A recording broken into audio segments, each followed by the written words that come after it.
Well, good evening and welcome to the Rewind Show. Yes, another Friday evening. We've changed the time. We've gone from 4 p.m. to 6 p.m. because it's a lot better for Brent, it's a lot better for me, and probably a lot better for you as you get yourself home and ready for the weekend, ready for your football fix.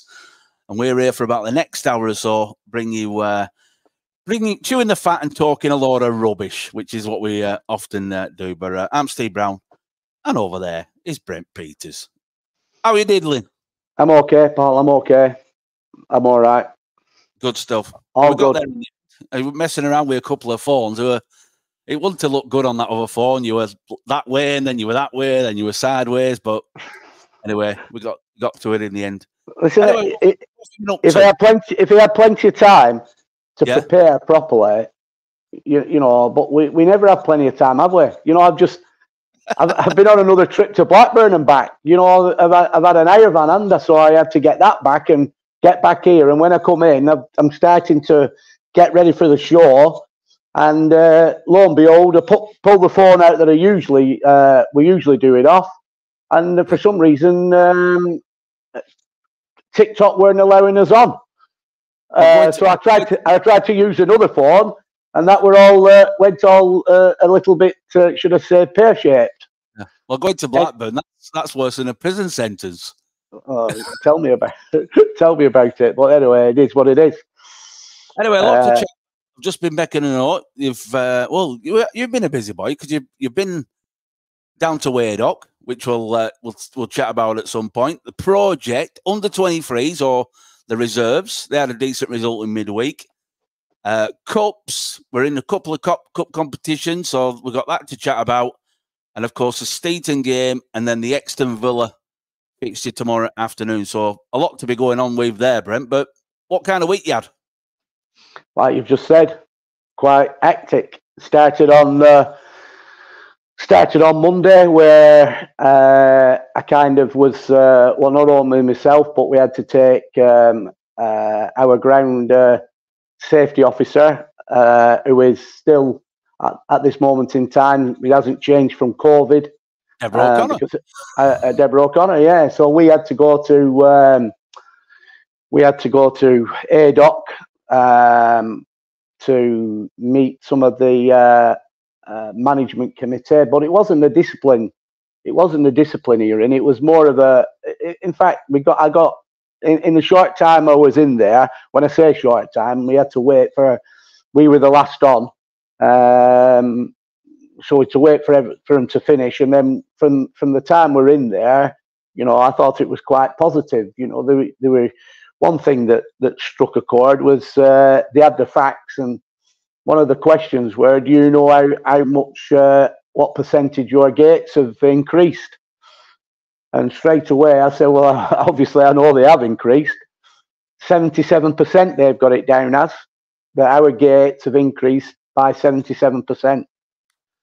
So that's fantastic. Thanks to the people of the Rosendale Valley coming to watch us.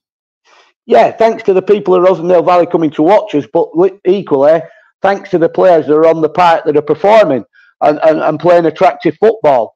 Because, you know, that's what they come to watch. You know, I mean, as you know, I'm a diehard Manchester United fan. And I'm not being funny. I'd sooner watch paint dry than watch them at the minute. They're terrible. You know, but it's all about entertainment. I mean, I know it's about getting results, but entertaining as well. And these lads are doing that. You know, they're putting in some terrific performances. I said that. We said that last week on comms. It's funny you should talk about this because I didn't know you were going to mention it. But we're chatting with Knightsy, and we said, you know, the work Knightsy does, the work I do, is only one element. And you hit the nail on the head. I'm telling people, you know, thank you very much for supporting us, which is great. Of course it is. People coming through the turnstile. But you're right in what you're saying as a manager. It would not be happening if them players weren't producing the goods on the pitch. Simple as that. It's correct that. I mean, the most, and I've said this all along while I've been at this football club, and even when I've managed other football clubs, the most important people at any football club is the players on the park. That's what people. That's what we do all our work for.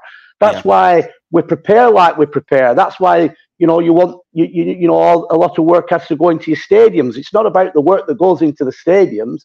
It's about the work that you've got to go into your stadiums, because you know your players have got to have as good as you can get. You know, the facilities, so they can strut the stuff on it. But it's all about the team. People come to watch. They don't want to come and look at the panoramic views of Bay Cup.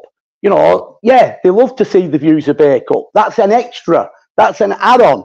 That's not going to last a long time, isn't it? Well, correct. They come to watch the team. Yeah. And if the team listen, I hear it all the time. It's a result business. That's a cancer for me when people say it's a result business. It's for a manager.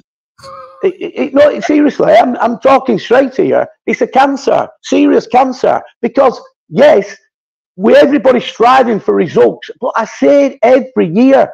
In any league you're playing in, there can only be one championship side. They're the cock of the league. They're the consistent. Not everybody. There's more losers in a season than what there is winners. There's got to be, because you've only got what before they introduced the playoffs. I mean, let's be honest. You know, the playoffs were introduced as an extra revenue stream for clubs to make more money and to keep so it added a bit more spice to a football season, which it does, right? So people talk about we need to be in the playoffs because that's an extra. No, really, what should be happening? We need to be in contention to try and win the league. And if we don't win the league, then your next best is second. And if you don't win second, because they've introduced playoffs, you try to get through in the back door in playoffs. So, but let's be honest, at every level, and if people had the mindset of me, instead of going, second managers left, right and centre, which they do because fans start getting disgruntled, and, half of the people that talk about second managers aren't probably your upstanding, loyal people who understand the game. They're the blinking keyboard warriors that just jump on a bandwagon and say, "Oh, we need a change. Sack the manager. It's freaking rubbish, this and all that." And then what you get in a boardroom, you get a chairman that's worried that the gates are going to drop, so he's not getting the money that he kind of wants. So that's why and then when the second manager, their excuse is, well, it's a result-driven business and his results haven't been the best. But listen, everybody can't. Like I said, if you go over a season, when you start a season and it's a clean slate, right? What have you got? For every team. Let's talk the North West Counties League. So in terms of Bay Cup, we've got the FA Vase, the Edward Case Trophy, the Macron Cup, the Lancashire Challenge Cup, where obviously the big boys are in that as well, and then you've got your league. So you kind of when you start a season, you're battling on 5 fronts, really, right? On 5, but yourself, right, that cup football's different to a league form. League is consistent. Cup football is one-offs, right? So if you perform at your highest level and you don't have an off day, right, you have a chance of going through in the cups, right?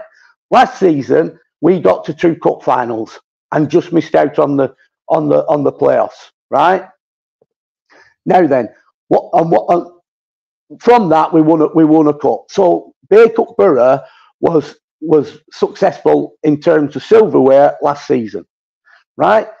That does not mean to say that this season, although we'll be batting on all fronts to try, that we're going to achieve the same. We might achieve more. We might not. We might achieve less. We might achieve nothing, right? Yeah. But in a football season, there's a lot of scenarios can work in your favour, but also can work against you. So when you're turning around and people are turning around and saying, when they introduce, like, say, the team of the month, the team that's won it in that month might be consistent. Obviously, they're going to have to be consistent in that month. But the next 2 months, they might be inconsistent. So they're not challenging for the team of the month. But in that 2 months that they're inconsistent, could be several reasons why all of a sudden from a team winning the team of the month to not winning or not challenging for the team of the month, the next 2 months, could be a million and one things. You might have your key strikers missing. So straight away, and you haven't got the same firepower to come in. So that can have a bearing. There's lots of things can have bearings, what can happen throughout a season. So to try and, my argument has always been, if you're a chairman or a chief executive of a football club, it's like a business. And what you should be doing is bringing in a manager that you believe in, that he believes in what your club's about, and then you try to work together. And if things are failing, you work together to try and find the reason why things are failing. Now, when they're turning around and saying, oh, we set the manager because it's a result business, that is just short-sightedness to me. Massively short-sightedness. It's just like a get-out clause or a cop-out. Correct. That's what it is, 100%. So people shouldn't even be going there or even be thinking about it, but they do. They do. You know, if you take our game at Euxton on Saturday, right, and you talk to Roy Mason after the game, which I did, obviously Roy Mason was, and I've been in the same boat. He's a winner, is Roy. He works tirelessly for his football club, as I work tirelessly for my football club. And he expects them players to go out on a Saturday and perform to the best of their ability. Now, I can't talk about Euxton because I don't see him in training and I don't see him every week. He does. And, you know, without taking anything away from us, he felt badly let down by his players on Saturday because his words were, Backup Boro wanted it more than my players. And one thing that he said were, and he's exactly right, because I've had it with our team in the past, he'll say, they'll all be out on a Saturday night, right? They'll be laughing and joking, right? They'll be going out there, they'll be, you know, talking about what they're going to do and laughing and joking. My weekend's ruined, but their weekend won't be ruined. And and how many managers throughout football say that because the weekends are ruined? Probably all of you, Brent. Exactly. So the simple, what I'm trying to get at is, you know, players have got to take some responsibility, a lot of it, and it should hurt them if they've lost a game of football, right? Now, my point is, again, Euxton got beat on Saturday and drew the week before, and they might go this Saturday and get beat again. But does that make Roy Mason a bad manager? It's a result business. So why are you saying it's a result business then? Because if it's a result business, then in retrospect, he shouldn't be there. His way out, yeah, but it's wrong. It's just like this is where I come from, being a cancer, because somebody back in, you know, months ago, seasons ago, started to come out with the excuse, we're second the manager, well, it's a result business. That's cottoned on, and everybody are using the same scenario, but it's the biggest load of rubbish because there's more losers, and I've said this to you and proved it to you before, there's more losers in a football season than there are winners. There's got to be. There's got to be. How can there be a load of winners in a football season? If there's only one promotion place and one goes up, well, there's two promotion, one goes up through playoffs, everybody else, if they haven't won a cup, have lost. Well, it's about 95%, 97% of losers and winners. Exactly. So when they're turning around and saying you know, it's a result-driven business, well, hang on. Obviously, your results in the cup, all them teams that get knocked out of the cup, your results in the cup haven't been the best, and obviously your results in the league haven't been good enough to finish in a championship position or a playoff position. So at the end of the day, everybody should be checking the manager on that philosophy every other week. Which is bonkers, it's wrong, it's not right. So I don't agree with that. Going back to the original point, we were chatting about, you know, people coming through the turnstile and the fact that this team is exciting everybody. And rightly so, people are coming to watch them. Well, a team. This is how I look at it. In any, I'm not just talking Bake-Up Borough. No, I'm talking how managers have different styles and how some managers will go. You know, I look at this situation now. I can get pelters. There'll be pelters coming, but I've said it in the past. I mean, Sean Dyche were a prime example. I know you say he's a 4-4-2 man, but I've seen it in the past where Sean Dyche has set his sides out and they've played 4-5-1.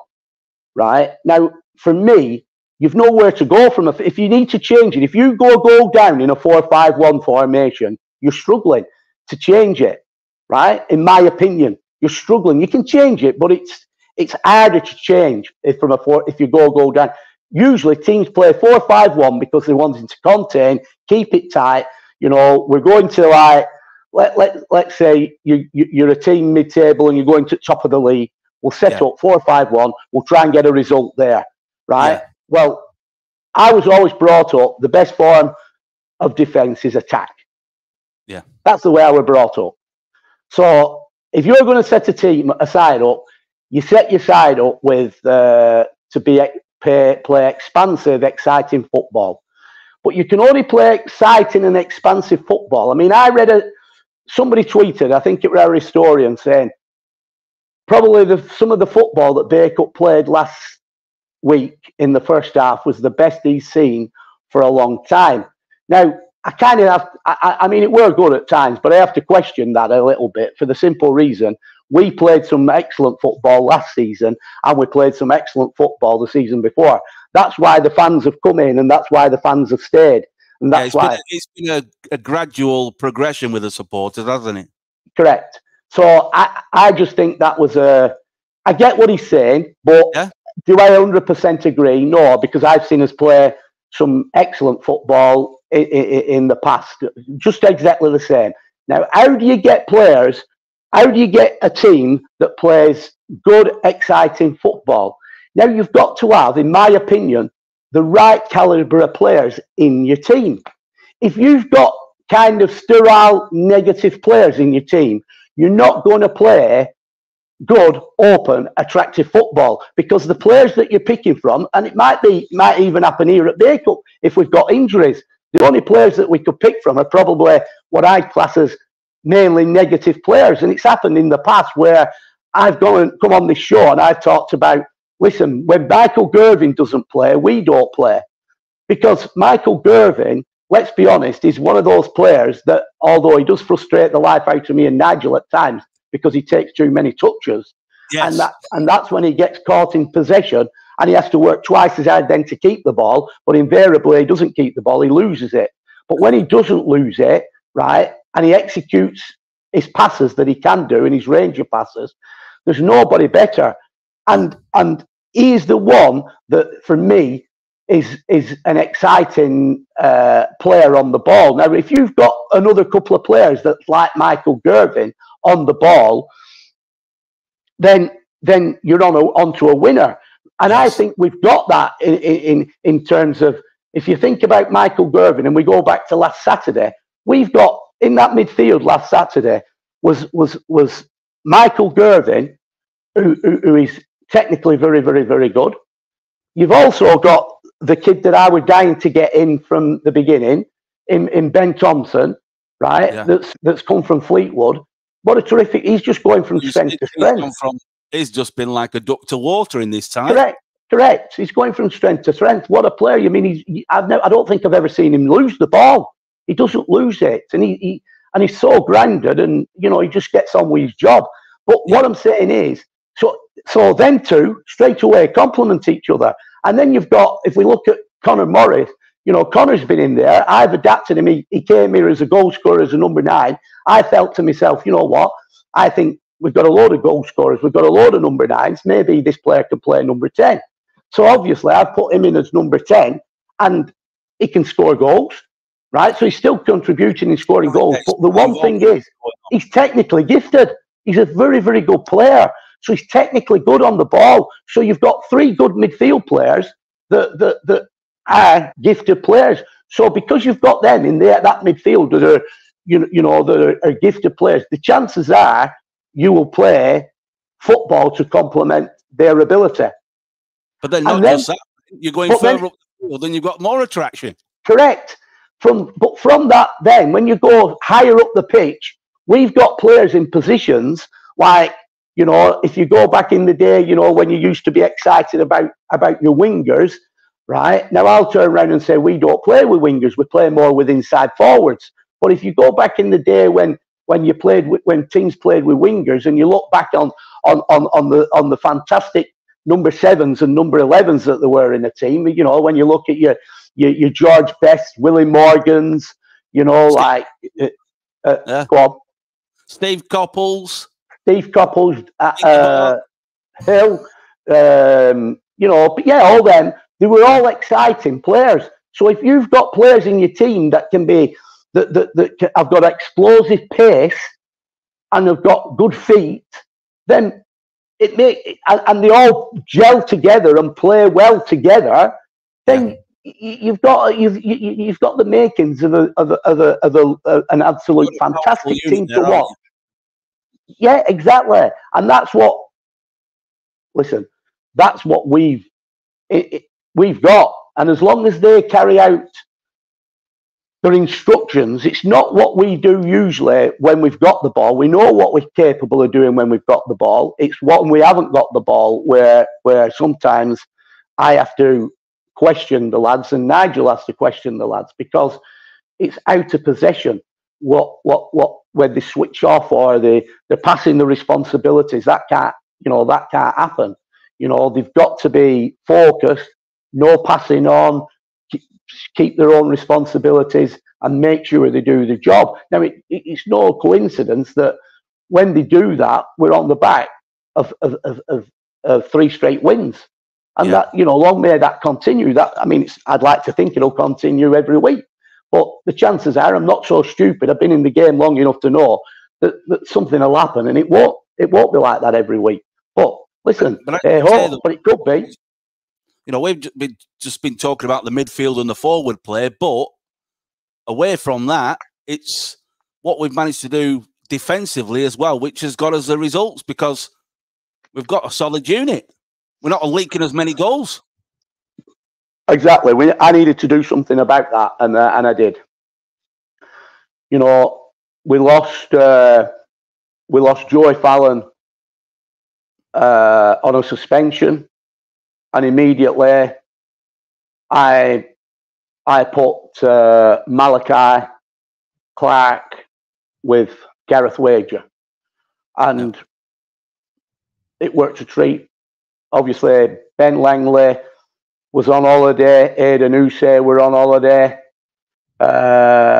So there were changes there. I felt that Scott Johnson deserved a chance to play at right back and cement a place in the team. And touch wood, and I'll touch my head. Since he's been playing at right back, we haven't lost. Yeah. And then unfortunately, Mason's been our natural left back. Mason Fallon has had an injury, and it's been a topsy-turvy start for him because his injury flared up again, and so he hasn't been able to have a run at left back. So reluctantly, I've had to move Brad Hancock, because you know what I think about Brad in higher up the pitch. Yeah. He gives us something else. But reluctantly, I've had to move him back, for the benefit of the team, into left back. Yeah. Well, yeah, for the time being. And again, so all this has all coincided with the fact that we've been picking results up. We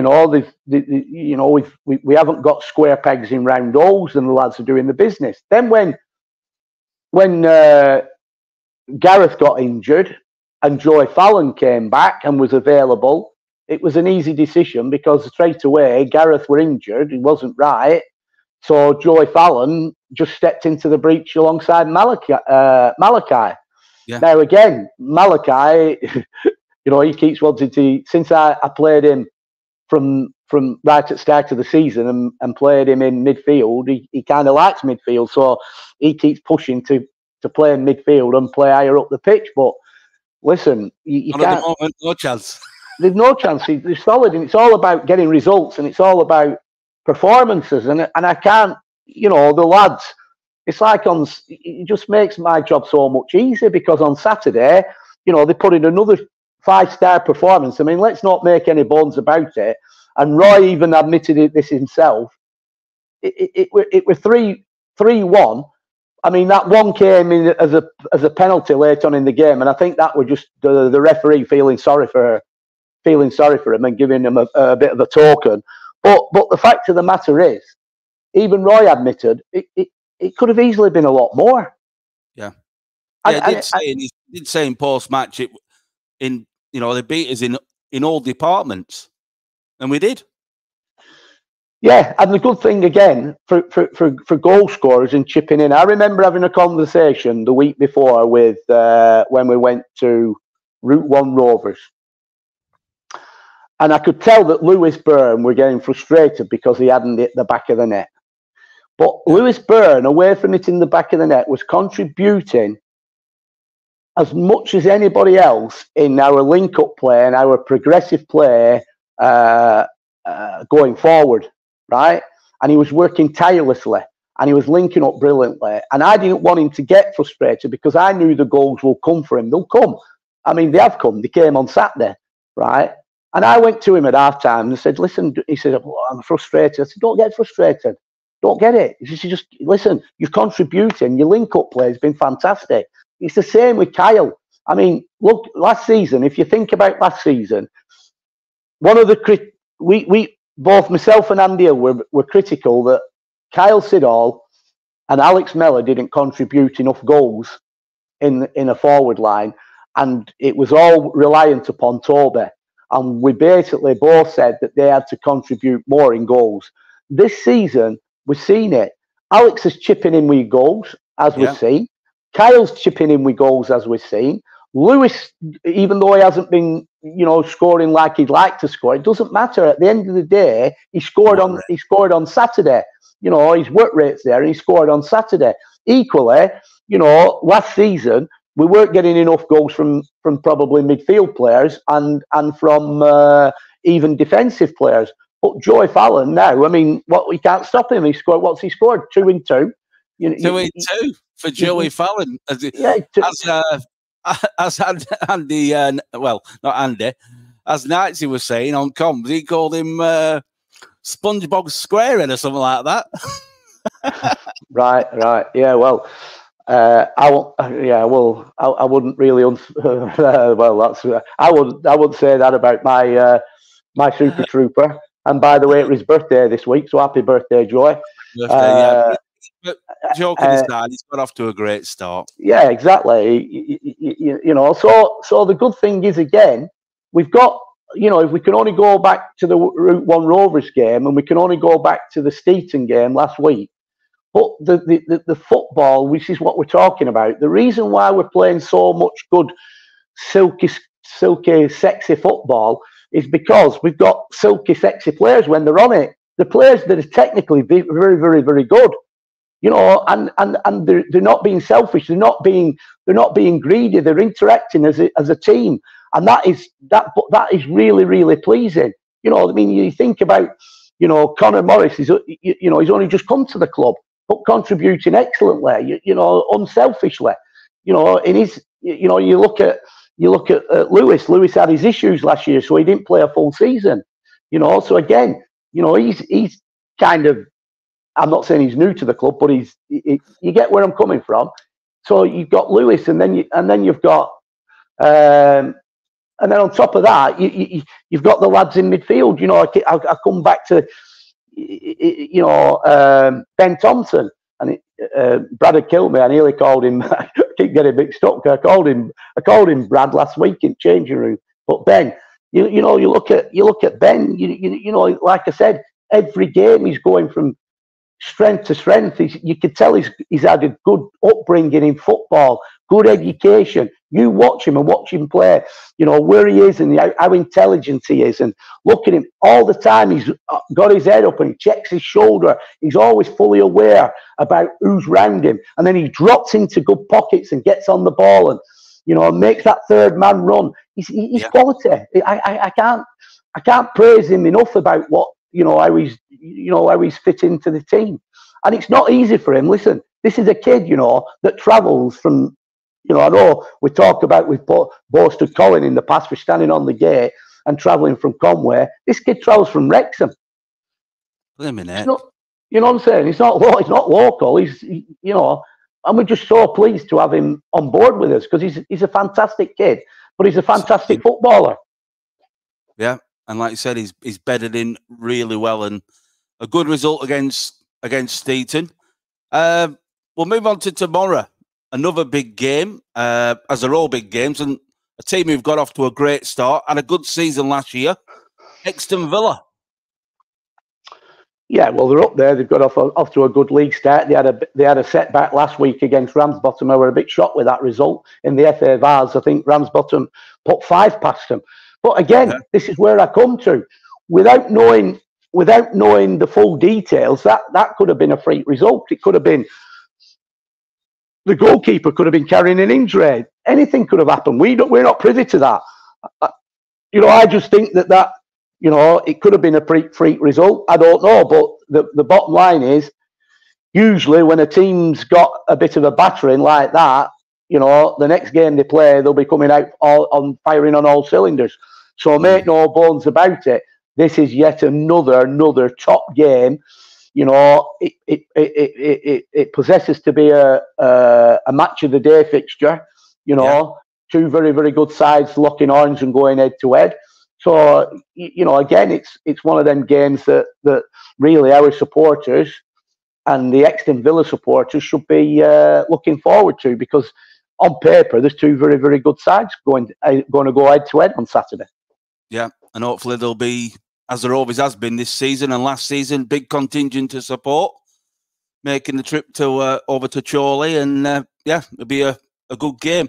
Under 23s or the reserves, they've got off to a good, reasonable start as well, and 3-3 against Clitheroe.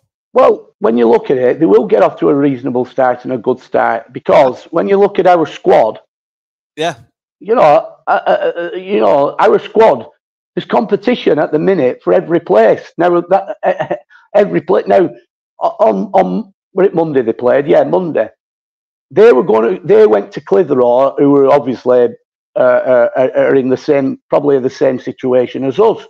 You know, they've got a first team there. They've got strength in depth, and obviously some good young lads coming through. And the week, I think the game before Clitheroe gave somebody a right good hiding, right? But you know, they come up against Bay Cup, and we're in the same situation in terms of we've got a good squad round the first team, and we've got young lads that are coming through, and there's some good young lads in there in that team now. And we also had lads coming back, like, who've been on their holiday. So when you look at the team and the players that we're taking to the field, I wouldn't expect anything different. I'd have been disappointed if they'd have gone out, you know, if Clitheroe, no disrespect to any team, with the team that went out, you know, trooped to that field, had to give us a bit of a good hiding. Because don't forget, you know, your players on that pitch that are capable of playing in our first team, and I've played in our first team. So what makes anybody shocked that they've got off to a good start and all that? I'd expect them to get up. I'd be shocked if they got beat. Yeah, because like it's such they're all capable of playing first team football. It's just that the situation at the moment, you've only got 11 shirts and a couple of sub shirts to go at, and that's a perfect way of getting game time.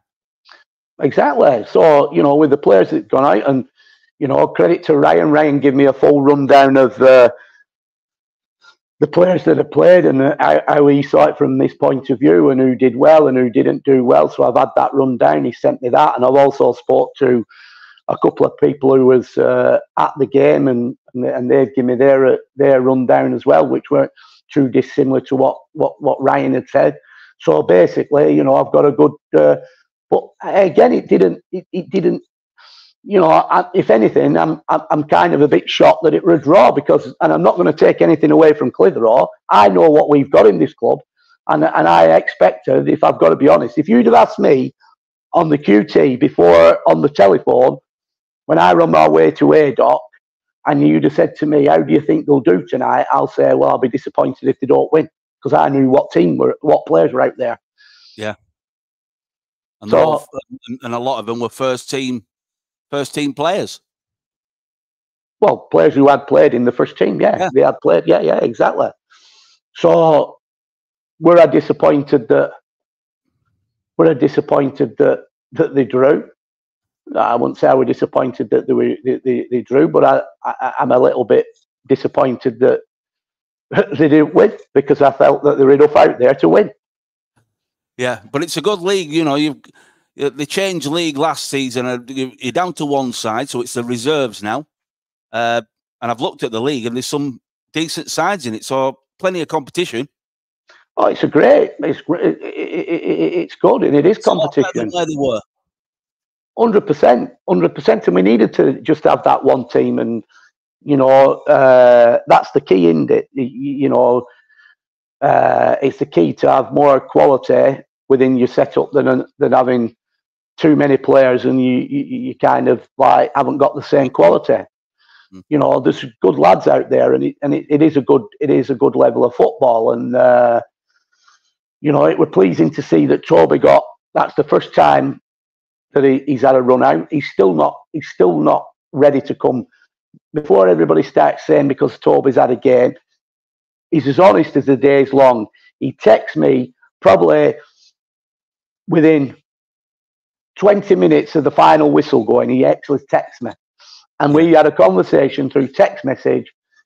He told me how he felt, and he told me how he did, and he also told me about going forward. And he doesn't feel, you know, he's not ready yet to, which I know that, you know, he's not going to be ready to you know, after all this time out, to just come back into the first team. You know, the pace of the game when you're playing in the first team is totally a lot different to your pace of the game in the 23s or reserves. So the pace of the game to start with, so his fitness levels aren't going to be where they should be. But he's an honest lad, and he'll tell me when he's ready to be wanting to be selected in the squad. He's not going to be in the squad tomorrow, and that's that's off what he texts me basically, and it's as simple as that, you know. But it's good that he's got minutes under his belt, and there's another game coming up, I think, on Thursday here at Bay Cup. I don't know who they're playing, but he'll get more minutes under his belt, so that's pleasing as well. Equally, Ryan Siddall, let's not forget about Ryan. Oh.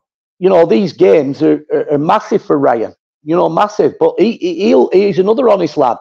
I wanted him 2 weeks ago. I wanted to put him in the first team. Not because we had a situation and there was room on the bench, and I could have put him in, and I wanted to put him in as a bit of a candy dropper for him. And I kind of like spoke to him and said, "Listen, Ryan, I don't think I'm going to." You know, probably the most you could wish for is probably 10, 15 minutes late, right at the end of the game. But I do think you deserve there's a situation, and I do think you deserve to come into the squad just as a bit of a bonus because of how hard you've worked to try and get to where you are. But he felt, and again, he's an honest lad, and he said, "I'd love to, Brent, but I really do feel tired. I really, you know, this was like 2 days after he played in a game. He said, "I do really feel tired." So that he was being perfectly honest, and he was being perfectly straight with me. So, but I wasn't doing it because I desperately wanted him in the team. I was more doing it as a pat on the back. Well done. You know, now let's get you around the first team. You know, to get back in, introduce you to what you've been missing. Yeah. But he didn't take up the offer, not because he didn't want to, because he didn't feel right to do. And you know, this is what I like about players. I want them to be honest. I don't want them to just think, oh yeah, I'll go on play, and then you can see from them once they go on the pitch, they're not ready. You know, it stands out like a sore thumb. We talked about it, didn't we, a few weeks back? I think say a few weeks back, it was probably about a month or so back, when they played away at Steaton in that game, and you said there were a couple of players out there who really should have been telling you they had enough after 80 minutes. Well, yeah, that's right. You know, people have got to be straight. I mean, we had a situation on Saturday. I'm not going to the great details. I'm not saying a situation. One of the players, and he didn't tell me, but he spoke to the coach. I think he spoke to Ryan Russell, and he kind of said to Ryan Russell something of that. I think he had somebody passed away in his family, so he'd gone a night where he had no sleep. Yeah, but he didn't say anything to me. He said it to Ryan, but obviously Ryan's going to come and tell me. And Ryan came and told me, just keep an eye on the player in question. Just keep an eye on him. So immediately Connor had told me at half time, just as we're kicking off, I pulled him over to me and said, are you all right? Yeah, I'm all right. I said, well, listen, as soon as you start and it's affecting you in any way, you just let me know. I said, I'll leave you on there as long as you need to stay on there, but you need to tell me. Yeah. And I'm probably giving it away now. It don't matter anyway. So he probably played, from that situation, he probably played 10 minutes and then gave me the signal, and we took him off. But that's what I like. Honesty. It's got to be that way. You know, it's no good hiding things. And even if you don't feel like you want to tell the manager, go to your coach, go to Nigel, go to Ryan. They'll tell me. And from that situation, I'll make the decisions from that. But they've got to be honest, rather than you look at a situation, he hasn't said anything, and then he goes through the motions for the last 20 minutes, and you think, why is he blowing up? You know what I'm saying? Or it has a massive impact on the team, and we end up losing the match.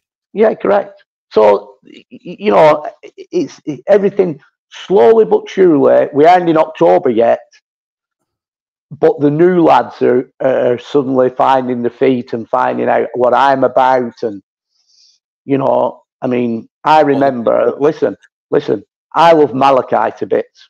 I love him to bits, but you wouldn't have thought so at Campion.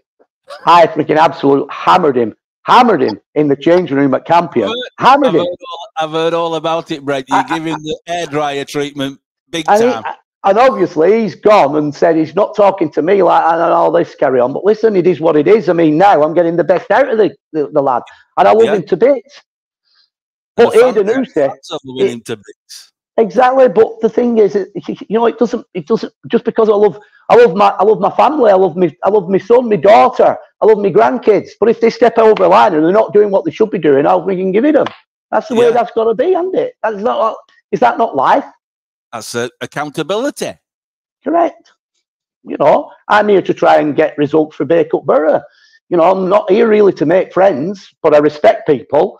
And if it means that I've got to give somebody, you know, I start having a go, and, you know, I'm not, listen, I were brought up with people, you know, I were director of football with one of the most fiercest managers and chairmans you could have, but he'd back you to the hilt, and that's the later Rick Worley. What a guy it were. But listen, he wouldn't suffer fools. You only need to go on YouTube and track him down and look at his videos. I won't pay with washers. Look at him exactly. All. You know, I remember going to a board meeting one night when I was director of football at Accrington. We'd been to a board meeting, and it weren't at the ground. And Stan Allen were manager at the time, and the players were training, and they mustn't have asked for permission to go on the pitch. I don't know what of that. They mustn't have asked permission. And we've arrived back, and as we're getting nearer and nearer the crown ground, he's gone, lights on. Well, what's them floodlights doing on? Fucking hell. And he's bouncing away. Fuck me, they're fucking floodlights. So he's got to the... Seriously, I'm sorry, I apologise, I'm swearing, but I'm sat in car with him, and his absolute blood's boiling, and he's in that squeaky voice he had, and he pulls up on car park, he couldn't wait to get out the car, and he's got into the crank ground, he shouted full length of the pitch, "What the fuck are you doing on that pitch? Get off that pitch now!" Next thing, he's got the bloody switch up, and it's in total darkness. The legend, you know what I mean? The legend that was Eric Worley. Fantastic. But listen, what a top guy, and he'd do anything for everyone. And we'll talk about backing managers. Yeah. Any manager that managed under it will tell you he backed him. He backed Jimmy Coleman, John Coleman and Jimmy Bell. John Coleman and Jimmy Bell to the hill. He backed, Greenwood, who came from Bamber Bridge. He backed him to the hill. You know, he just backed managers to the hill. Yeah. You know, and the players. Yeah. And the players. You know, I could tell you a tale, but I won't do on here about a situation here when he came and helped me for a time here. You know, and we wanted Adrian Bellamy back. And he said, get him here, get Adrian here, back here. So we met him, Adrian, back at the club. Next thing, he's talking to Adrian. Next thing, he's followed him out. And I didn't know this at the time. There was kind of a white envelope floating about somewhere. And Adrian took it. Well, listen, it is what it is. You know, I mean, the guy was a top guy, but you know, people talk about Sir Alex Ferguson. You know, he's adorable, he's loving, he's a loving guy and all that. But you cross him, there's a line you don't cross. You know, I had a situation last week here, nothing to do with football. I mean, he's helped me out. One of my drivers, Nick, who stood on the gate on Saturday and did an absolute fantastic job. But something happened on Monday at work. He's back off his holidays. I'm not going into details. But something happened, and we're a team. And we'd had a breakdown, and you know, one of the lads is new, and he weren't, you know, he's not really up to speed. So there's a situation, as a team, we've all got to back each other, because it's not that this is my run. You know, it's not just what you do, it's what the team do, you know, in terms of, it's a team situation. And he was kind of shirking the team side's responsibilities, and I hit the roof. I've absolutely gone mad and said, you know what, there's a line you don't cross with me, and you're crossing it big time. But he's been all right since. But sometimes these things, you have to come down on people, because, listen, I'm easygoing until, you know, something really winds me up. And when things wind me up, I'm just a different person. But that's where you have the right people around you, Brent. That's where, when you're signing players, you're not just looking at ability, you're looking at the character and how they can deal with having a rollicking certain situation and being able to take constructive criticism. Yeah, well, they've got to do that. I mean, I'm not, like I said, we're here to. There's a lot of things go on to run a football. You only have to go on socials at the minute and see what's happening. I mean, there's an issue going on up at Scunthorpe. It's frightening. I feel sorry for the fans. Without getting into the politics, but it's happening everywhere. So clubs are in turmoil. There's a game going to be on tonight, Sheffield Wednesday and Sunderland. And you can bet your life that there's going to be a bit of something going on there, because they're all against what's happening at Sheffield at the minute. You know, there's a lot of thinking crap going on, and then you've got the politics that's going on down at Gig Lane. You know, every time you pick social media up, it's like a soap opera, and it's getting really annoying. But the thing is, in football, you know, what I'm trying to say is it's difficult. You're running a football club is massively difficult. Everything that you have to do, you know, we touched on that I had to go to ADOC at the start of the week. That wasn't a discipline. That was more of a meeting to try and help us, because we're limited on staff, and it was more or less trying to give us some guidance on why we should do certain things, and why, you know, maybe we should have a children adult policy like they have at some clubs, and we should have more signs up. And it was kind of more of an education, an advisory situation, and I appreciate that. And there were, you know, there were good things that came out, and we will follow the advice that we've been given.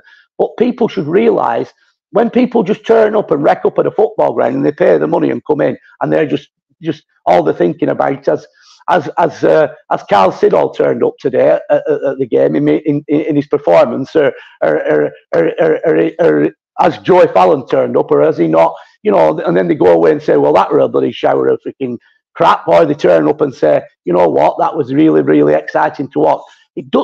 That's not the be all and end all. All the prep that has to go before that game, before we present a game, and it's all the preparation that once that game's finished, what you have to do after the game, and everything about it. So to run a football club, yeah, and I mean, we've got a situation here at the minute. We've got a bull bout coming to see us on Wednesday.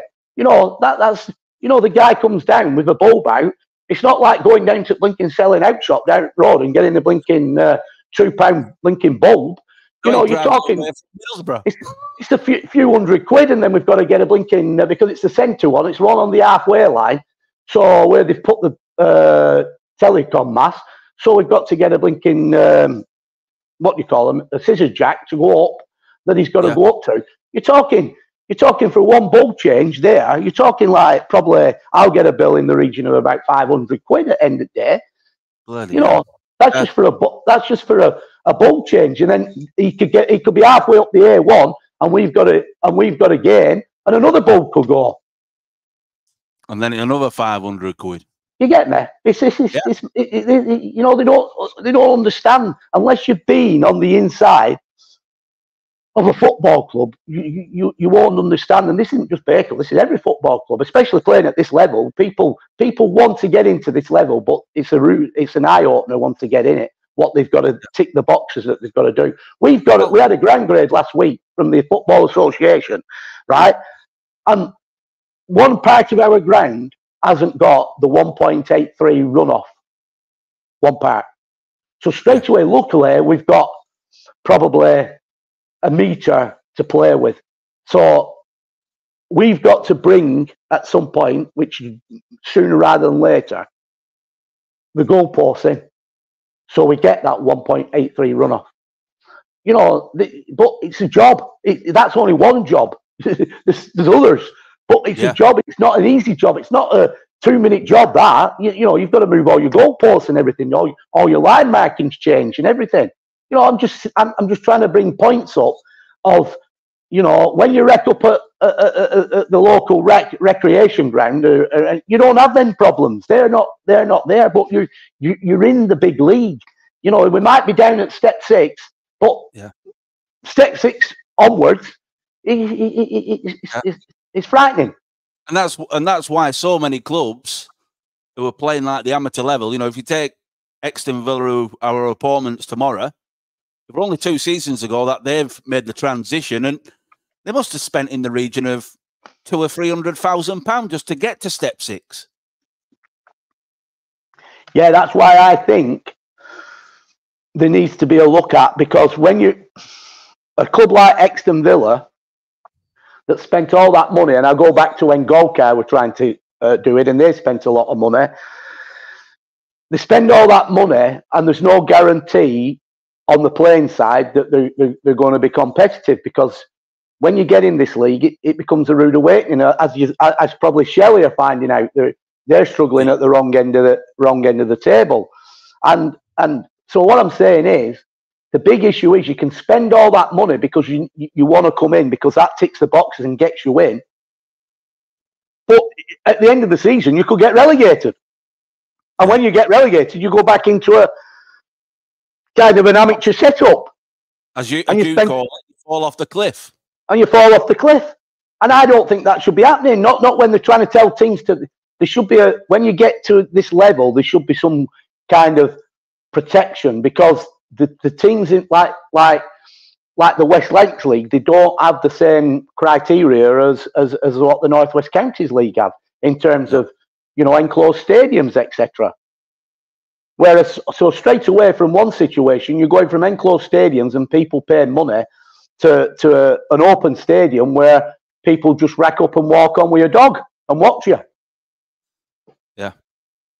So the financial, you know, financially, you can leave the club in a pickle, because They spent all that money trying to get to the promised land, so to speak, and then end up falling off a cliff within a season and left with the bills. Correct. That's what I mean. It's not. It's so there's got to be a safety net put in place. I think so. I've been saying it. I've said it for a while, and you know, I don't know what the people. It's not. It's all right. We say the FA, but it's the national. It's the people that sit on these committees of the National League system, and then they report back to the FA, and the FA all do. If they recommend something, normally what happens is the FA will sanction it, ticket, right? But then when a club appeals against it, then that's when a club could win their appeal. Yeah, and a lot of these people on the panel, they have no affiliation and no connection to a team who are trying to get up to that level, so they don't really understand the situation. No, exactly. But no. Just want to pick up on the cup games. You sent me something last night. Atherton Coles in the Lancashire Challenge Cup. That's their opponents away. Yeah, it is. Yeah, and that I don't know when that's played. Whether it's back end of October or in November, I can't remember the dates. Is that one?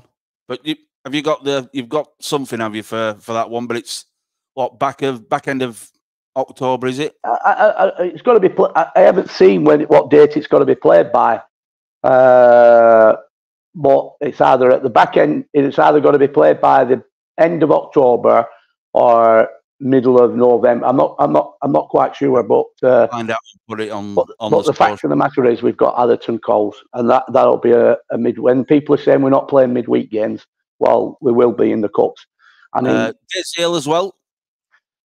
Yeah, we played Daisy Hill, I think, on the 9th. So we played Daisy Hill a week on Monday at Daisy Hill.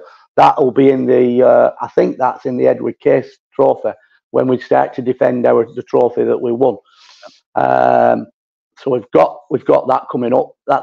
They play their midweek home night is a Monday, so we play there a week on Monday. And then I think you said it's New Mills in the Macron Cup. Yeah, New Mills away. That's another away game. That's the week after. That'll be on a Tuesday. So, you know, some big games coming up and big games. Good to see some midweek games being played as well, Brent.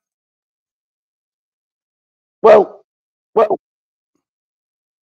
Michael Carr were in touch with Deborah, I think, yesterday. Said he's looked at the fixtures. This won't happen, by the way. And he said,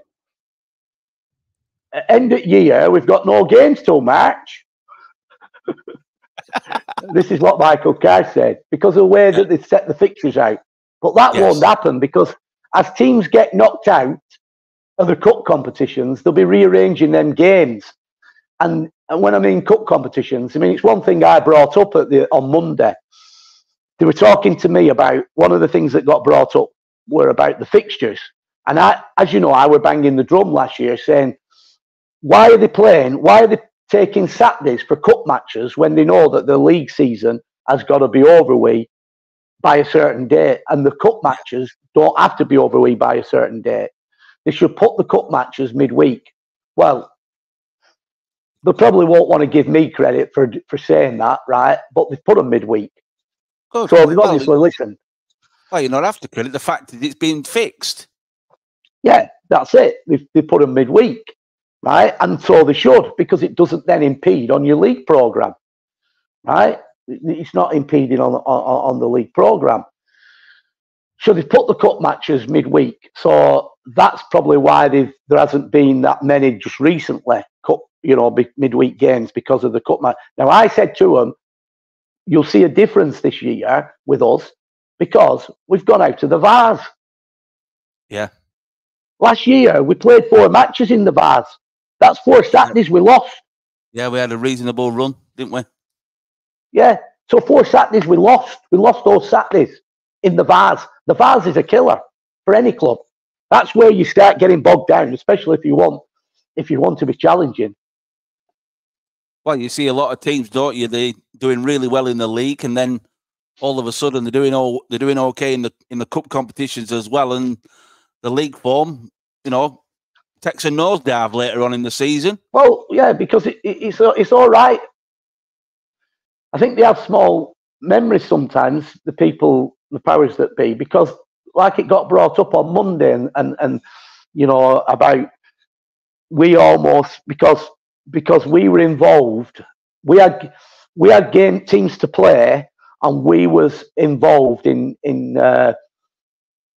very important games. As you know, the last couple of weeks of the season, we had to play Pilkington here, who were challenging. We had to play Chadderton, who were challenging, and they were crammed in because games had been getting called off. Now, listen, we can't help the weather. That's one thing, but the big thing, what they didn't understand, and what I'm trying to tell them at the time, was this: we lost a Saturday because they put the Macron Cup semi-final in. Yeah. If they hadn't lost that Saturday, that threw everything out. So that Saturday could have been used, and the Macron Cup semi-final could have been played another time, because there was no rush to get that in, but there was a rush to get these other games in. So as much as they can blame Bake-Up or say Bake-Up, that situation shouldn't be happening. No, it shouldn't be happening. They're exactly right. But neither should the fact that we lost the Saturday to play a semi-final, right when it were getting to the crucial end of the season. And they knew the teams that we had to play that were challenging. So it's got to be managed now. Hopefully, there's a new person that's took on the fixtures, who used to be at St. Helens, and he knows his score. And at the minute, he seems to be on the money. But to be fair, we'll see whether he's really well on the money when all the postponements start. At the minute, they haven't really happened, have they?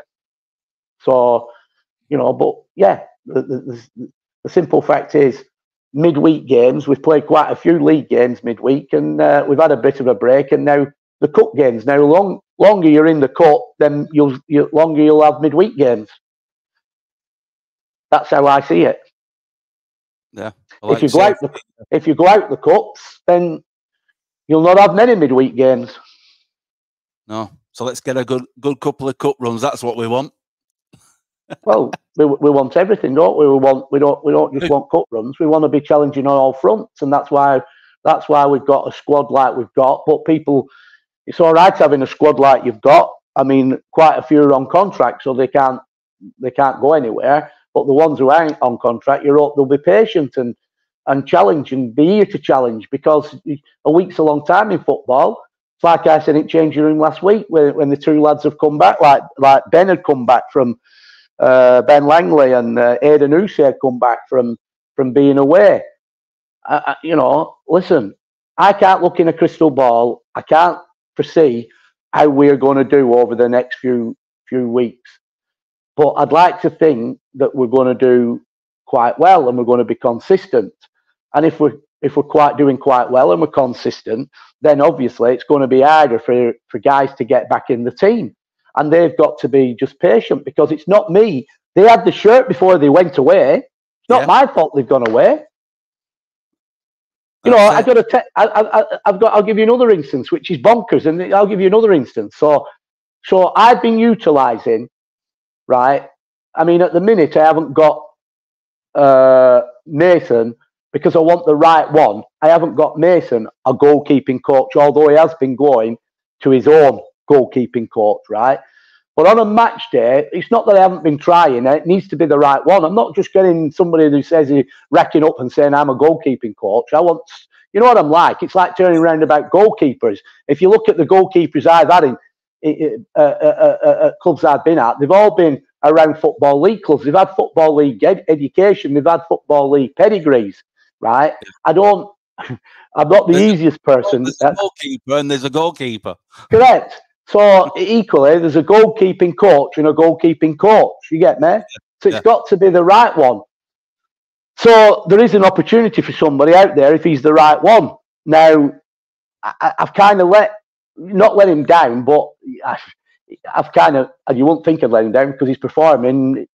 He's doing really well at the minute. I know what you mean. You want to do the best for the lad, but you want to make sure you're giving him the best.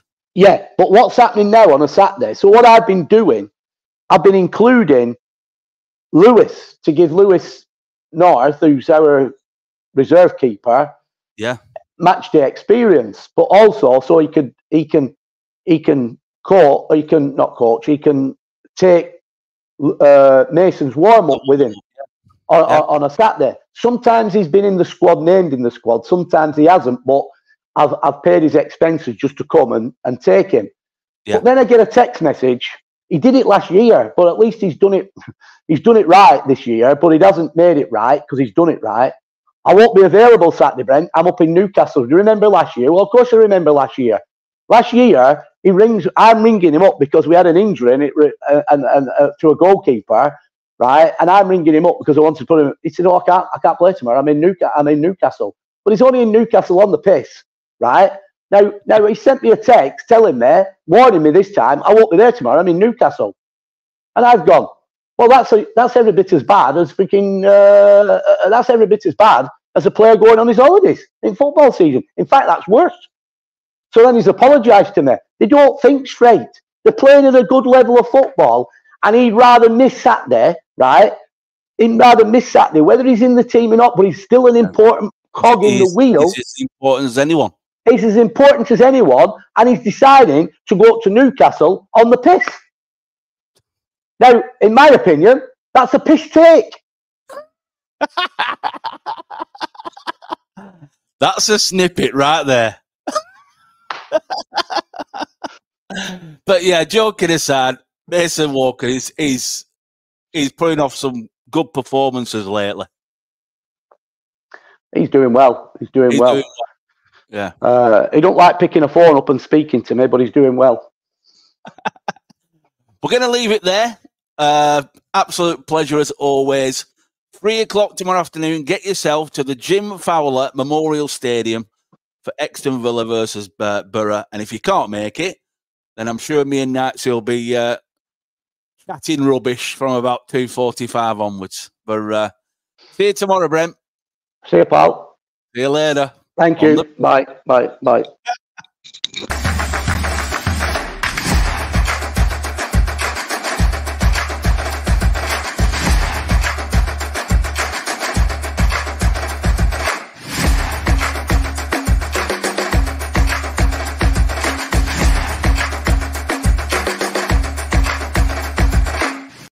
Hello, welcome to Make Up Boro Football Club. I'm Andrew Knights, Head of Business Development.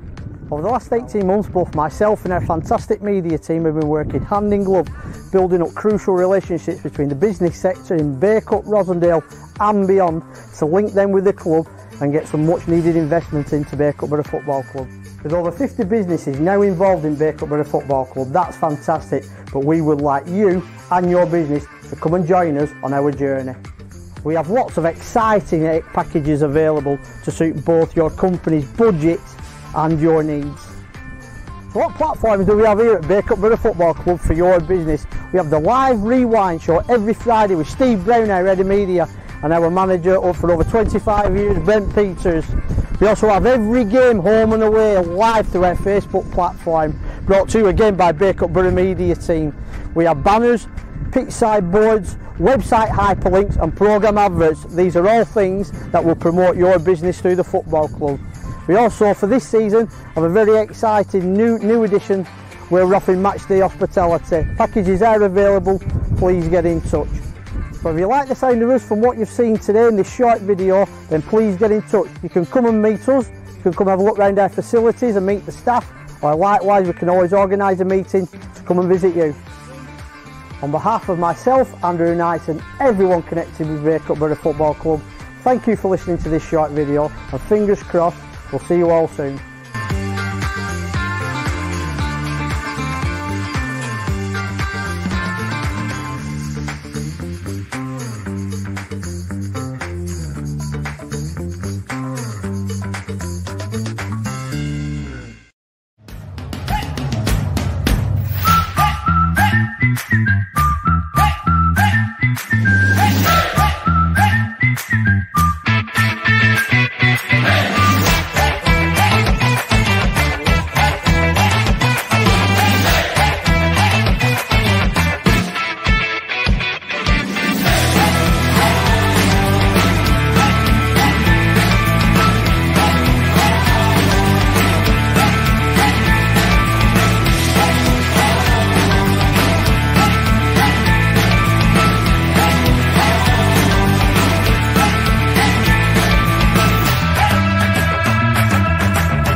when your little one has an unexpected growth spurt.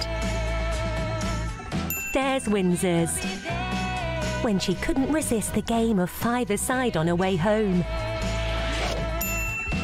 There's Windsor's, all your footwear essentials all of the time. There's Windsor's.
It is often thought that glory is a matter of fate.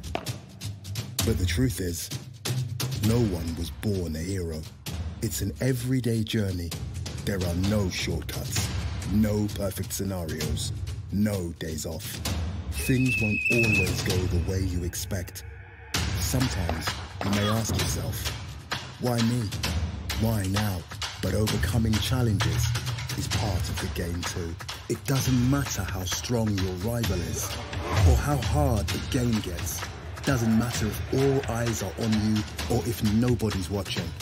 And if you're forced to improvise, show everyone there are no limits to what you can do. In that moment, nothing else matters. Your time is now. When passion runs through you, become your own hero.